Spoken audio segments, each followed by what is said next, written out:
বন্ধুরা, ঘরে থাকা সামান্য উপকরণে খুব সহজভাবে গ্যাসের ওভেনে yeast, baking powder, baking soda, Eno ছাড়াই ক্রিম বান তৈরি করব। বাড়ির ছোট থেকে বড় প্রত্যেকের এটা ভীষণ পছন্দ হবে। বাড়িতে বাচ্চা থাকলে এভাবে টাটকা ফ্রেশ পাউরুটি স্কুলের টিফিনের জন্য তৈরি করে নিতে পারেন। একদিন এভাবে বানালে এরপর বাইরে থেকে আর কখনোই কিনতে মন চাইবে না।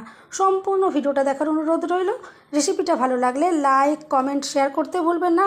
আর চ্যানেলটা সাবস্ক্রাইব করে পাশে থাকার অনুরোধ রইল। দেখে নেওয়া যাক আমার আজকের রেসিপিটা।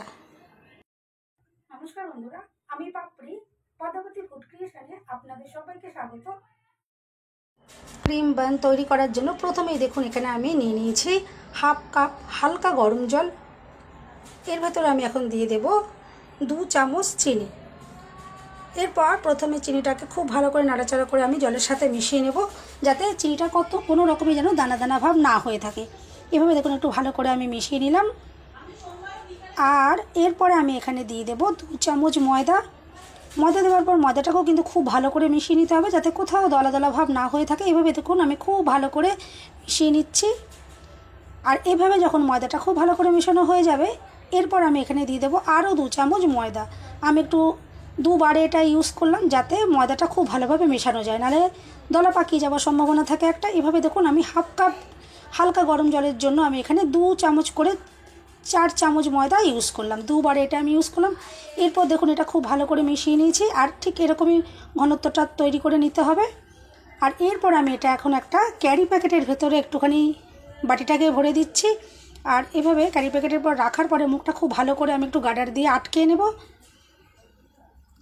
আর ভালো করে এভাবে আটকে নেওয়ার পরে আমি এখানে কয়েকটা ছিদ্র করে দেব। আর বন্ধুরা অবশ্যই কিন্তু মনে করে এভাবে কয়েকটা ছিদ্র করে দেবেন।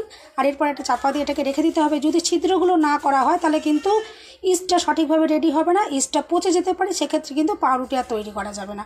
অবশ্যই মনে করে ছিদ্রগুলো করবেন। এরপর আমি এটা চাপা দিয়ে রেখে দিয়েছিলাম 14 থেকে 15 ঘন্টা। আর তারপরে দেখুন আমি এটা বার করে নিচ্ছি। আর দেখবেন কত সুন্দরভাবে ঘরোয়াভাবে ইস্ট তৈরি হয়ে গেছে। আমি আপনাদেরকে একটু সামনে থেকে দেখিয়ে দিচ্ছি কতটা বাবলস হয়ে উঠেছে। এভাবে যদি ফুলে ওঠে আর এভাবে বাবলস দেখতে পান, তাহলেই বুঝবেন যে ইস্টটা সুন্দরভাবে রেডি হয়েছে। দেখুন ইস্টটা সুন্দরভাবে রেডি হয়ে গেছে। আজকে আমি এই ঘরোয়া ইস্ট দিয়েই কিন্তু রুটিগুলো তৈরি করব। কোনো রকম বাইরের yeast, baking powder, baking soda, Eno কোনো কিছুই আমি ইউজ করব না। এটা দিয়েই দেখবেন কত সুন্দর পাউরুটি তৈরি করা যাবে। এরপর আমি একটা জায়গা নিয়ে নিয়েছি।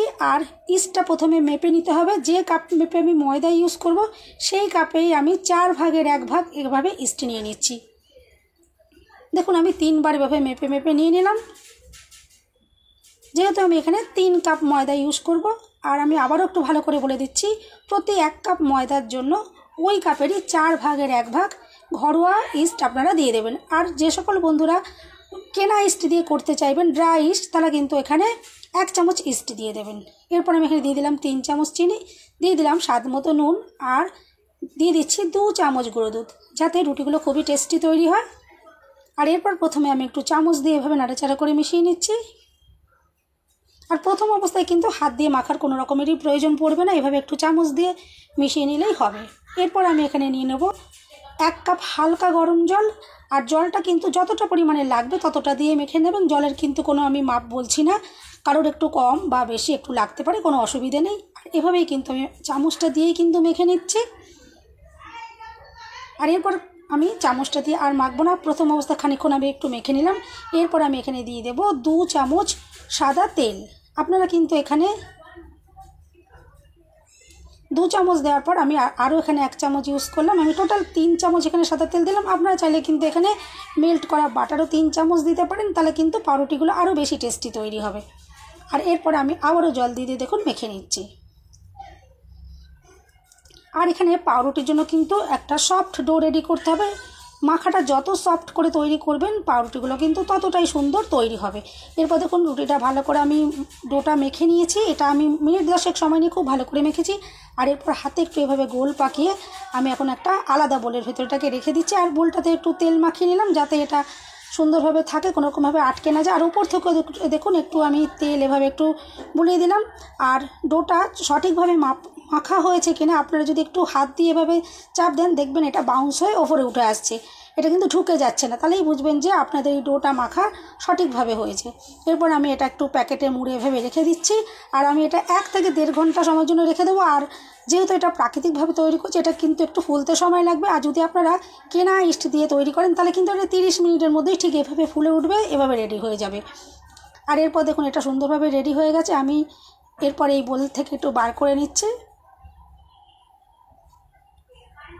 এটা আমি একটু একটা বোর্ডের মধ্যে একটু ময়দা ছড়িয়ে নিয়েছি, গুঁড়ো ময়দা। আর এখন আমি এই মেখে রাখা ময়দাটা আমি তার উপর দিয়ে দিলাম। আর এখন কিন্তু এটা আর কোনো রকমের মাখার প্রয়োজন পড়বে না। আমি একটু আলতো হাতে এভাবে একটুখানি নাড়াচাড়া করে ভেতরে যে এয়ারটা জমেছে সেটা কিন্তু এভাবে এরকম করলেই কিন্তু বেরিয়ে যাবে। আর আমি কিন্তু এখন আর একদমই মাখবো না। এভাবে দেখুন আমি আবারও হাতে একটু গোল এভাবে রেডি করে নিচ্ছি।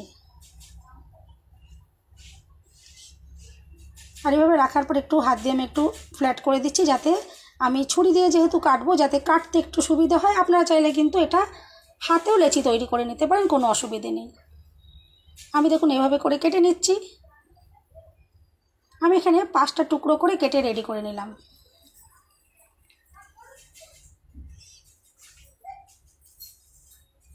আর এভাবে কেটে নেওয়ার পরে যে এক একটা টুকরো রেডি হয়েছে এগুলোকে আমি একটু হাতে গোল করে রেডি করে নেব।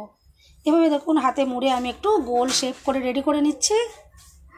আর প্রয়োজন পড়লে হাতে একটু গুঁড়ো ময়দা দিতে পারেন বা একটু সাদা তেল দিয়েও এভাবে রেডি করে নিতে পারেন। এভাবে দেখুন আমি 5টা লেচিকে ঠিক একইভাবে এভাবে করে রেডি করে নিয়েছি। আর এরপর অন্য লেচিগুলোকে আমি একটু সাইডে সরিয়ে রেখে এখান থেকে একটা লেচি নিয়ে নিয়েছি। আর এভাবে একটু গুঁড়ো ময়দা দিয়ে আমি একটু লম্বাটে করে এভাবে লম্বা শেপ করে রেডি করে নিলাম।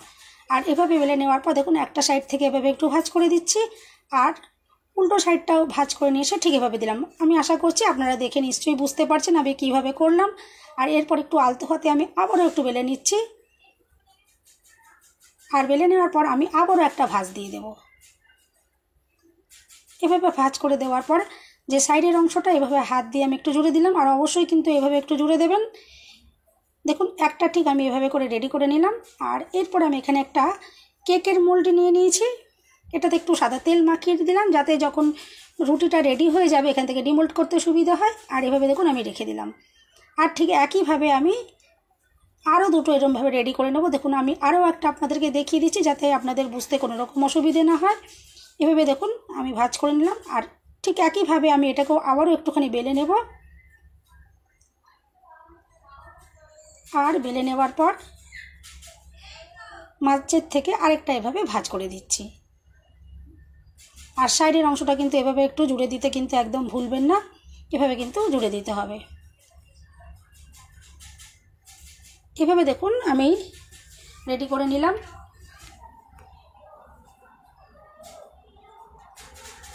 আর এখন কিন্তু এই অবস্থায় কিন্তু বেক করা যাবে না। আমি এটা 1 ঘন্টার জন্য রেখে দিয়েছিলাম। যেহেতু এটা প্রাকৃতিক উপায়ে আমি তৈরি করেছি ইস্টটা, সেই জন্য 1 ঘন্টা। আর যদি এটা যদি দোকানের কেনা ইস্ট দিয়ে তৈরি করেন তাহলে কিন্তু মিনিট 15-র মধ্যে কিন্তু এভাবে ফুলে উঠবে। এরপরে আমি এখানে নিয়ে নিয়েছি একটা ডিমের কুসুম। এটা ওপর থেকে এভাবে ব্রাশ করে দিচ্ছি। আর যে সকল বন্ধুরা ডিম খান না বা নিরামিষভাবে করতে চাইবেন আপনারা এখানে লিকুইড দুধ একটু চিনি মিশিয়ে নেবেন, তারপর এখানে এভাবে ব্রাশ দিয়ে ব্রাশ করে দেবেন, তাহলেও দেখবেন সুন্দরভাবে কালার চলে আসবে। এরপর আমি একটা কড়াই হাই ফ্লেমে 10 মিনিট খুব ভালোভাবে এরকম চাপা দিয়ে গরম করে নিয়েছি। আর ভেতরে একটা স্ট্যান্ড আগে থেকে রেখে দিয়েছিলাম। এরপর আমি দেখুন রুটির মোল্ড এভাবে বসিয়ে দিলাম। আর উপর থেকে আমি আবারও চাপা দিয়ে দেবো। আর গ্যাসের ফ্লেম একদম লোতে করে আমি এটা 30 মিনিট বেক করে নেব। 30 মিনিটের মধ্যে দেখবেন সুন্দরভাবে পাউরুটি রেডি হয়ে যাবে। আর সুন্দর কালারও দেখুন চলে এসছে। 30 মিনিট হয়ে গেছে। আর এরপর আমি এটা নাবিয়ে ঠান্ডা করে তারপর আপনাদেরকে দেখো। দেখুন এখন একদম ঠান্ডা হয়ে গেছে। আর ছুরি দিয়ে সাইড থেকে আমি একটু এভাবে ছাড়িয়ে দিচ্ছি। আর আপনারা কিন্তু দেখেই বুঝতে পারলেন যে এটা কতটা নরম তুলতুলে তৈরি হয়েছে। আর দেখুন ডিমোল্ড করে নিলাম, কতটা ইজিভাবে এটা বেরিয়ে গেলো। আর কত যে নরম তুলতুলে স্পঞ্জ একদম তৈরি হয়েছে সেটা আপনারা দেখেই বুঝতে পারছেন। আর এরপর আমি এগুলোকে এটা কিন্তু হাত দিয়েও ভেঙে নেওয়া যায়। আমি একটু ছুরি দিয়ে এখান থেকে এভাবে কেটে নিচ্ছি। আর বাকি যে দুটো পিস রয়ে গেছিলো আমি সেই লেচিগুলো দিয়ে কিন্তু রুটি তৈরি করিনি, আমি ওটা দিয়ে অন্য কিছু আইটেম বানিয়ে নেব। আমি 3টে লেচি দিয়ে আপনাদেরকে এই 3টে পাউরুটি তৈরি করে দেখালাম। আর এভাবে দেখুন আমি কেটে নিলাম। এরপর দেখুন ক্রিমটা আমি ঘরোয়াভাবে বানিয়ে নেব। এখানে দেখুন আমি দিয়ে দিচ্ছি 3 চামচ চিনি। আরও আমি 1 চামচ এখানে অ্যাড করে দিলাম, 4 চামচ দিয়ে আমি দেখাই। এরপর প্রথমে চিনিটা আমি গুঁড়ো করে নিতে হবে। দেখুন চিনিটা আমি এভাবে গুঁড়ো করে নিলাম। আর এরপরে আমি এখানে দিয়ে দিচ্ছি গুঁড়ো দুধ, 3 চামচ আমি এখানে গুঁড়ো দুধ দিয়ে দিলাম। আপনারা চাইলে অল্প আরেক চামচ বেশিও দিতে পারেন, কোনো অসুবিধা নেই। আর এখানে যে একদম ছোট সাইজের যে বাটারের কিউবটা পাওয়া যায়, আমি সেই বাটারটা এখানে 2টো দিয়ে দিচ্ছি। এভাবে কিন্তু আপনারা খুব সহজেই ঘরোয়াভাবে ক্রিম তৈরি করে নিতে পারবেন। সবসময় বাইরে থেকে কেনা বা কিনে আনা সম্ভব হয়ে ওঠে না। বাড়িতে বাচ্চা থাকলে বায়না করলে আপনারা এভাবে ঘরে থাকা সামান্য জিনিসগুলো দিয়েই কিন্তু খুব সুন্দরভাবে এভাবে আপনারা ক্রিম বান তৈরি করতে পারেন। দেখুন আমি একটু মিক্সিতে এটা ঘুরিয়ে নিলাম, আর দেখুন ক্রিমটা তৈরি হয়ে গেছে কত সুন্দরভাবে। এরপর যে রুটিগুলো তৈরি করে নিয়েছিলাম সেগুলো আমি একটু আপনাদেরকে দেখাচ্ছি। দেখুন রুটিগুলো যে কতটা সুন্দরভাবে তৈরি হয়েছে, কতটা যে নরম, স্পঞ্জি আর ফ্লাফি হয়েছে, জালিদার হয়েছে। আপনারা তো দেখেই বুঝতে পারছেন যে রুটিটা কতটা নরম। এটা কিন্তু আপনারা ডিম টোস্ট এটা দিয়ে তৈরি করতে পারেন, বা হাতে সময় না থাকলে শুধু বাচ্চাদের সকালে জলখাবারের জন্য দুধ পাউরুটিও দিয়ে দিতে পারেন, তাতেও কিন্তু কোনো অসুবিধা নেই। আমি এখানে একটু ক্রিম দিয়ে দেখাচ্ছি যে কতটা সুন্দর করে এটা খাওয়া যেতে পারে। কখনো যদি ইচ্ছা হয় বাচ্চাদের আপনারা এভাবে তৈরি করে দিতে পারেন, দেখবেন বাড়ির বাচ্চারা ভীষণ পছন্দ করে। শুধু বাচ্চা কেন, বড়োদেরও যদি এভাবে একটা টুকরো তৈরি করে দেন ভীষণ পছন্দ হবে বাড়ির বড়োদেরও। এরপর আমি একটু ক্রিমটা কীভাবে দিয়ে দিচ্ছি সেটা একটু দেখাই। প্রথমে একটু দেখুন চিনির গুঁড়ো আমি এভাবে ওপর থেকে দিয়ে দিচ্ছি, যাতে পাউরুটিগুলো দেখতে সুন্দর লাগে আর খেতেও সুন্দর লাগবে। আর যে রেডি করেছিলাম ক্রিমটা, সেই ক্রিমটা দেখুন আমি এভাবে দেখুন বসিয়ে দিচ্ছি। আর বন্ধুরা রেসিপিটা যদি ভালো লাগে অবশ্যই কিন্তু লাইক, শেয়ার, কমেন্ট ও সাবস্ক্রাইব করে পাশে থাকবেন।